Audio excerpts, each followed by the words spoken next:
Okay, role તમારું. મારું નામ હેતલબેન સેલડિયા છે. ઉત્સવ સોસાયટી રોલેક્સ રોડ કોઠારિયામાં રહીએ છીએ. અમારે કોમન ક્લબ બાબતે થોડોક ઝઘડો થયેલો છે. એમાં જે એક બાવાજી કરીને છે તેનું ઉગ્ર સ્વરૂપ ત્યાં છે.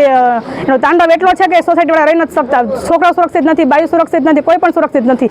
જ્યારે ત્યાં ધમકી મારીને જાય છે. આજે જે આવેલા હતા શેરીમાં કે અમે તમારા માણસોને આમ કરશું તેમ કરશું અને થાય કરી લ્યો. પોતાની ગેંગ બોલાવેલી હતી, 20-25 જણાની ગેંગ હતી.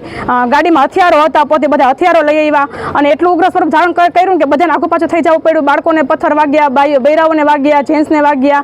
એટલે અમારી એવી જ માંગ છે કે એને છે ને અહીંથી કાઢવો અને કાં પછી એને સર્કસ આખા એરિયામાં કઢાવવો અને એને છે ને અમારી સુરક્ષા ત્યાં કરાવવો. અમારી બૈરાઓની, છોકરાઓની, કેમ કે રાત દિવસ છોકરાઓ રમતા હોય, બૈરાઓ બેઠી હોય, એટલે એના માટે થોડીક સુરક્ષા અમારું કરાવો. અને જો આ બાબાને તો અહીંયા વાગેલું પણ છે. જો કેવો રડતો હતો ત્યાં.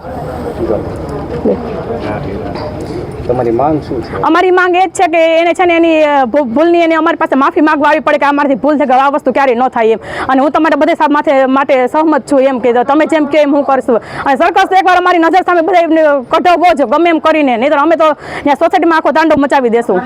કોઠારિયા રોડ ઉપર બધા એરિયામાં કઢાવવો અને એમ જ કે છે પોલીસ અમારા ખીચામાં છે. પણ એને છે ને થોડુંક એનો ઈગો એટલો છે કે વાત જવા દે. એના માણસો પણ આમાં સોસાયટીમાં ઇન્વોલ્વ ન થવા જોઈએ, કેમ કે અમારી પાસે માણસો છે તો અમે ન લઈ આવીએ. આ સોસાયટીનો મામલો છે, તેને ઇન્વોલ્વ થવાનું જ નથી આવતું એના માણસોને. ઉત્સવ સોસાયટી આવે કે એડ્રેસ હોય? ઉત્સવ સોસાયટી આસોપાલવની બાજુમાં સાઈબાબા સર્કલ, રોલેક્સ રોડ, કોઠારિયા.